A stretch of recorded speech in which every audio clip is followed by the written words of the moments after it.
The systems and processes are incredibly important in implementing in your life. It's imperative. I could not have gotten to what I have been able to accomplish in my life without having those things in place. Ladies and gentlemen, welcome to Real Estate Investor MBA. My name is Tejas Gosai, and I've had the honor of helping hundreds of investors achieve the American dream by creating generational wealth through real estate. I've spent the past few years interviewing the most knowledgeable experts I could find in the business to cut your learning time and conquer the hardest subjects in the game. Check out rei.mba, which my team and I have packed with over 75 interviews and free access to our real estate roadmap, webinars, and publications. If you're listening, I am rooting for you, and you're already on your way to financial freedom. Cheers and happy hunting.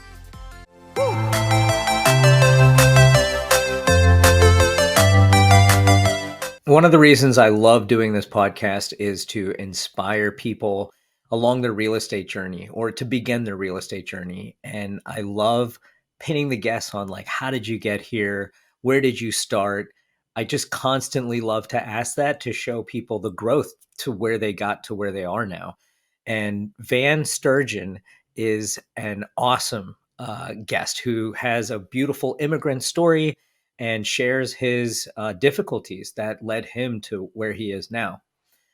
Van is an experienced entrepreneur of over 30 years who has successfully created a number of businesses in the real estate industry that cover areas of land acquisition, development, management, construction, and renovation. Van personally owns over 1,200 properties across North America and is semi-retired from the day-to-day operations of his business. Van is passionate in helping real estate investors in all facets of their development, whether it is purchasing their first real estate investment or a seasoned multifamily investor who is struggling through a renovation or a value add project. Van's also been featured as a guest on over 100 podcasts, such as Joe Fairless and Whitney Sewell, which is one of my favorite guys in the world. And I love having folks like this on again. Beautiful story, gives us his crystal ball about what he thinks will take place. And with the big moves that he's making in construction development, how he's withstanding the pressures and market change and supply issues that we have. So enjoy the interview. rei.mba is the website. I have a bunch of tools that my team and I worked on to make your real estate journey easier. Our goal is financial freedom and creating generational wealth for your loved ones. I hope you check out the website, rei.mba. Cheers. Hey guys, we have Van Sturgeon with us today. Van, thanks for making the show. Hey, I appreciate it. Thank you very much for having me. I've been looking forward to chatting with you. Yeah, you are a very busy person. Let's pretend I didn't read your bio. Tell me about yourself and bring us up to speed. Sure, I'm a kid that was born and raised in Chicago a long time ago, and I I grew up from a background from immigrant parents. We lived in a one-bedroom apartment in Chicago, and the first glimpses or tastes of real estate occurred when my parents, in saving up their money to buy their first dream home, came across the fact that this apartment building that they were living in had gone up for sale. And so instead of buying their dream home, they put a down payment, borrowed from friends and family, and they purchased this apartment building in the late 70s. And Wow. it was a great at the time was a great investment. It was it was took a lot of uh, heart and passion and a bit of risk to do it, but they decided that they made that decision, and the building was fully occupied in a nice little part of Chicago. And then unfortunately, the late 70s started kind of kicked in the early 80s, where all of a sudden we started to see things change in the marketplace, particular in the big cities where we had extremely high inflation. Interest rates were at 18%. And all of a sudden, and then we're starting to see mass migration of people out the city into the suburbs. So this beautiful apartment building that my parents had that was fully occupied, all of a sudden start to see people, tenants leaving, prostitution, drugs started to come in, and we were struggling. And so it started wonderful, but then it turned very wonderful. So Thanks I for think to a sharing certain that. That's tough. Yeah, and so as a family, we kind of had to buckle down and do everything that we could to be able to survive. So painting and renovating and anything that's necessary with regards to this asset, we had to do ourselves. So that's the kind of background that it came from.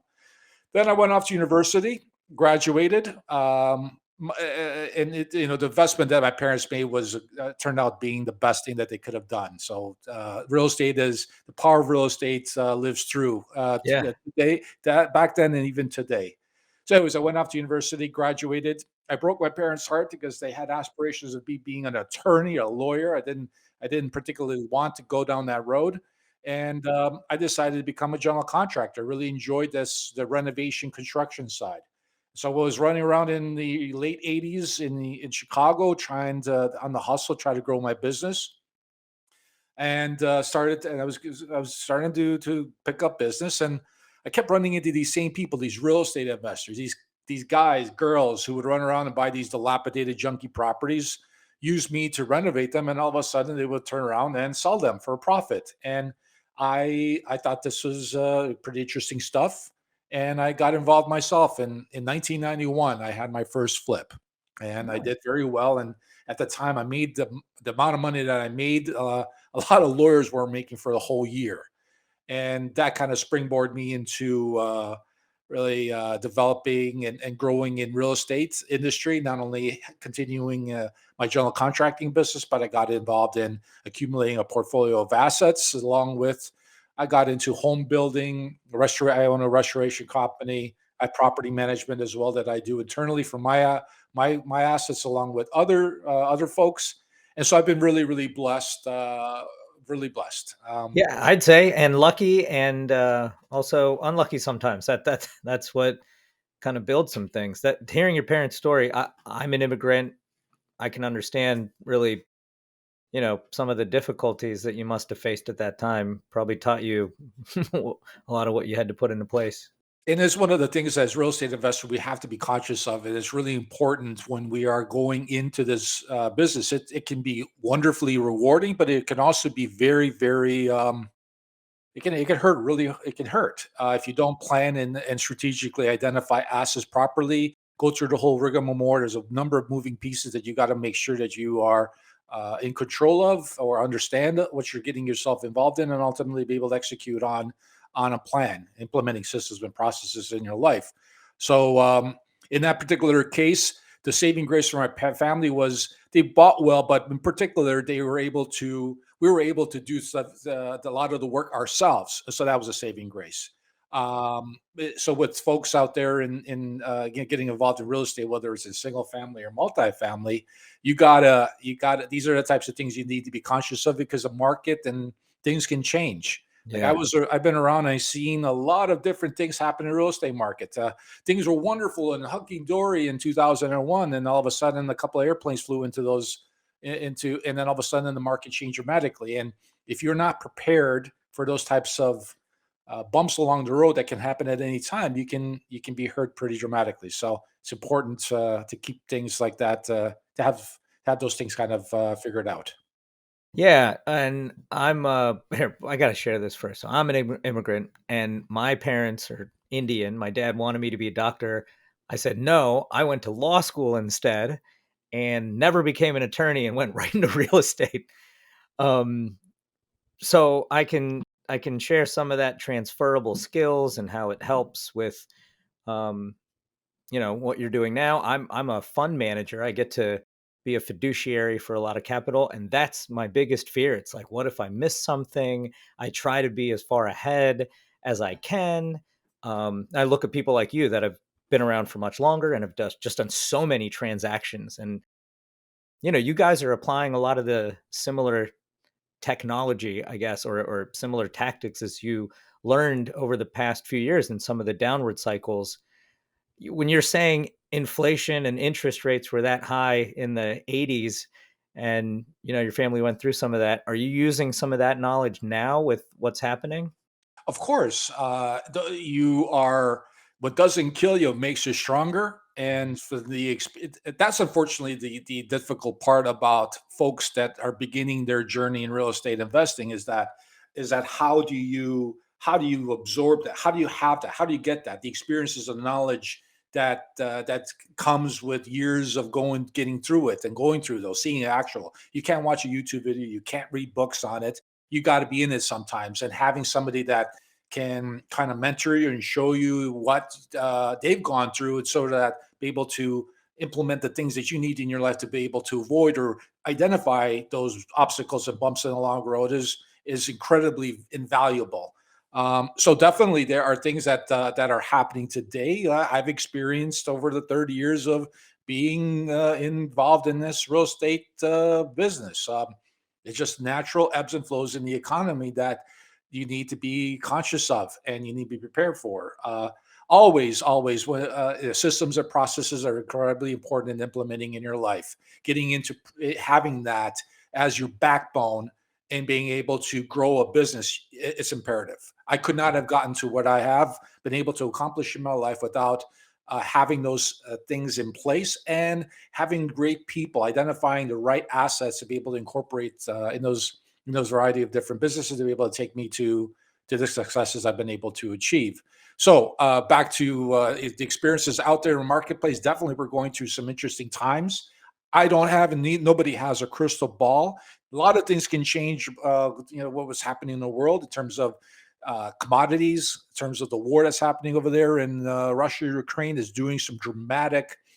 It's causing some dramatic upheavals in supply chains and things that we rely on. A lot of parts of the world rely on that, and they're being cut off. You have also this whole pandemic. There's a lot of stuff being tossed into this big old soup. And as real estate investor, we gotta navigate through that. Ultimately, at the end of the day, it's numbers don't lie. You got to be able to buy right. You That has been my saving grace throughout these 30 years. I have always been very how do I say, not risk advertent, but more like I just calculate and I add cushions in, and if it doesn't make sense, it doesn't make sense. I don't run toward deals. I want deals to come to me. They have to make a lot of sense, and numbers don't lie on them. So there has to be a good allotment of associated with changes that can occur, and that has been my saving grace throughout these 30 years. I have been able to ride out the storms of '07 and '08 and '01. There have been a lot of bumps along the road.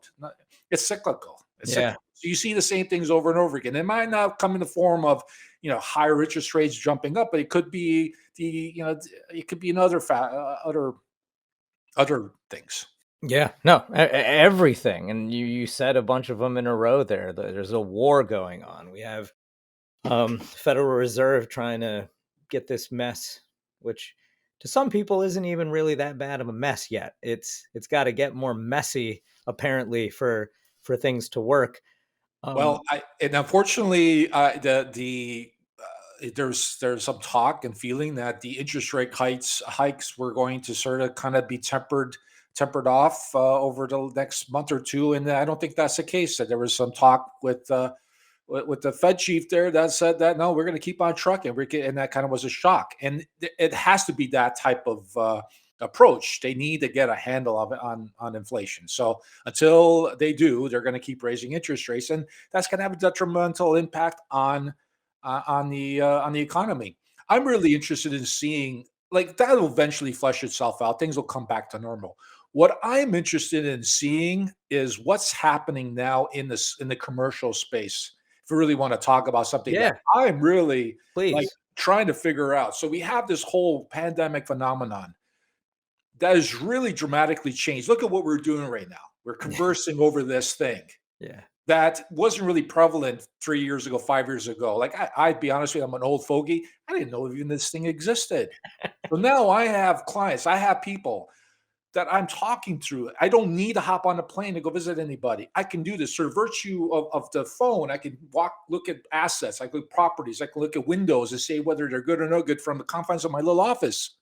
And so that has dramatically changed what's moving forward now in the office space, where there are employers that have this cost. It's a pretty expensive cost, office space, electricity, all that stuff. Yep. And then turning around and saying, you know what, maybe we should just keep them at home. Yes, maybe they're not as efficient as having them in the office space, but having them at their own and making that dynamic. So what's going to happen to this office space? This is really something that I find intriguing. Yeah, I'm scared. I'm like, this is the first time in history that people have not gone into the or forced into the office. I have staff, I have folks. I um hesitated a lot. Granted, things have worked out, but I'm not a big, huge corporation that has tens of thousands of employees. Google, they fired 12,000 folks this year. And I don't think people realize how big of a reverberation this is going to make for a long time. um, I think the Fed just said recently they were discounting office space or office and saying you should go into more multifamily and these other assets. So when like the Federal Reserve is agreeing and worried about office, and we're talking about it right now, that's rare that we're all kind of on the same page worrying about something. But then what do you do? Like that's going to affect all these major metropolitan cities for sure. You're essentially going to hollow out these great, beautiful downtown cores that have all a predominance, overwhelming majority of office buildings. And so, if that is the trend, I mean, the jury's still out. There is some, you got Elon Musk to say, as soon as they purchased Twitter, he purchased Twitter. Everybody's go back to work. You got to get into the office. And maybe he can do that. But there are a lot of other employers that are going to have resistance against that because there will be employees who will say, no, no, no, I can do my job, but I can do it at my home. And I want to be able to forget the commute.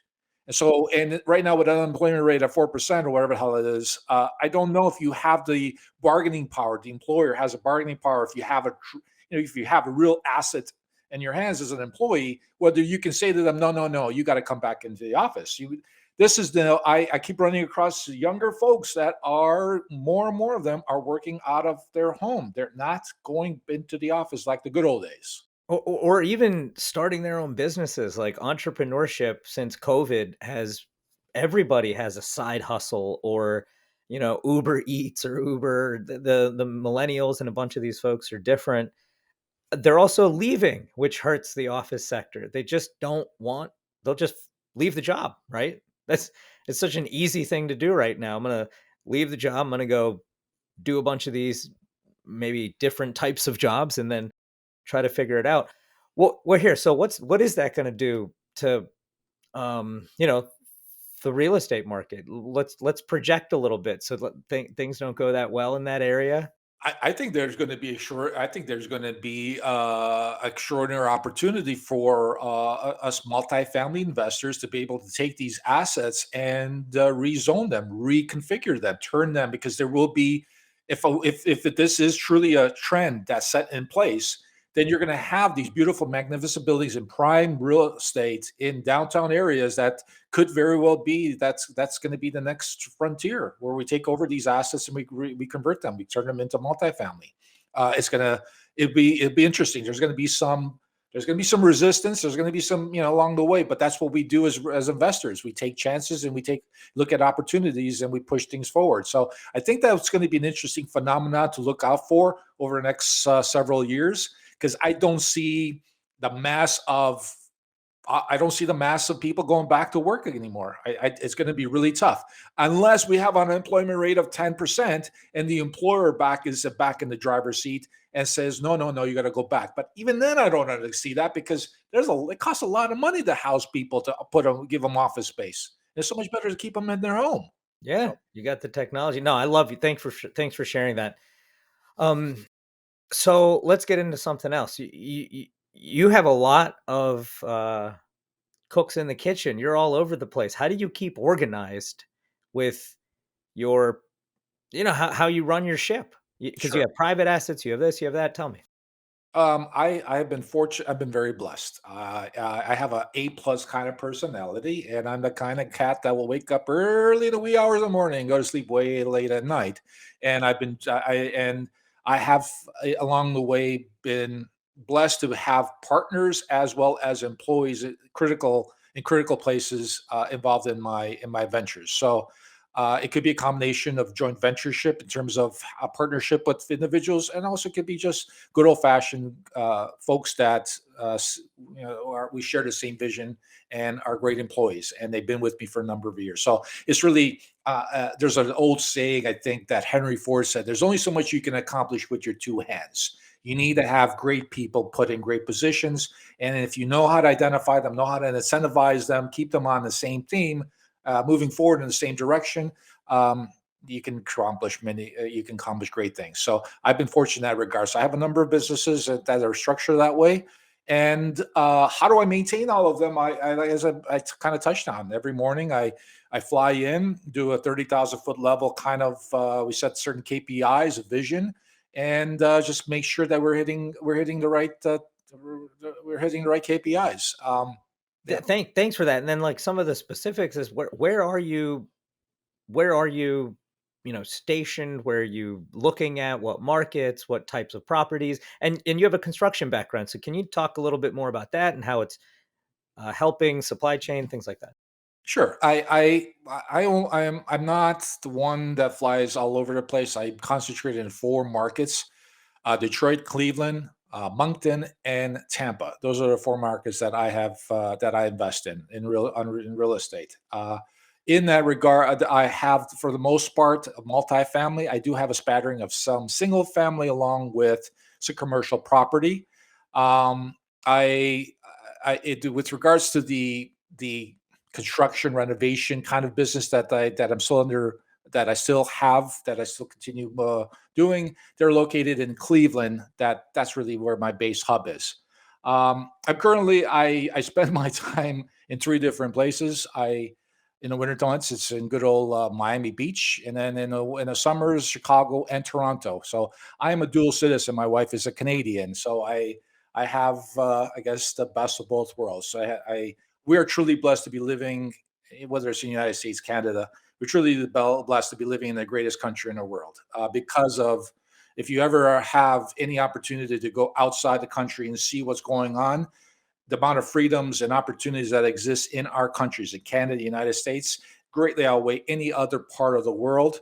And as long as that continues to be the case, America, Canada will be number one, because it's just a natural attraction for the best and the brightest in the world to come to our shores and plant roots in the ground. And the soil is so fertile. Like a guy like you, a product of immigrants, a guy like me, a product of immigrants. That's what the greatness and the greatness of this country Yeah, is all agreed. about. So Agreed. I don't know how we digress to that, but Love ultimately, it. with regards to, as I touched on, and I'll keep touching on, I've been very, very blessed in what I've been able to accomplish in my life, and we can just keep on trucking along. I just keep myself. I just want to make sure that we got to be just be conscious of risk, and be conscious of things that can change in the marketplace. And in some of those markets that you're in, what type of properties? What do you have going on? What's a big project that you're bringing to My b fruition? my big bread and butter is identifying, Class C assets, and doing a little sprinkling of, some value add, some renovation, and I've been doing that for over 30 years, and I will continue to do that till I am 6 feet under. I think that is the greatest, opportunity, and, leverage, and being able for every dollar of investment, I get $3 back in terms of value. So I will continue to do that. Multifamily is where my sweet spot is.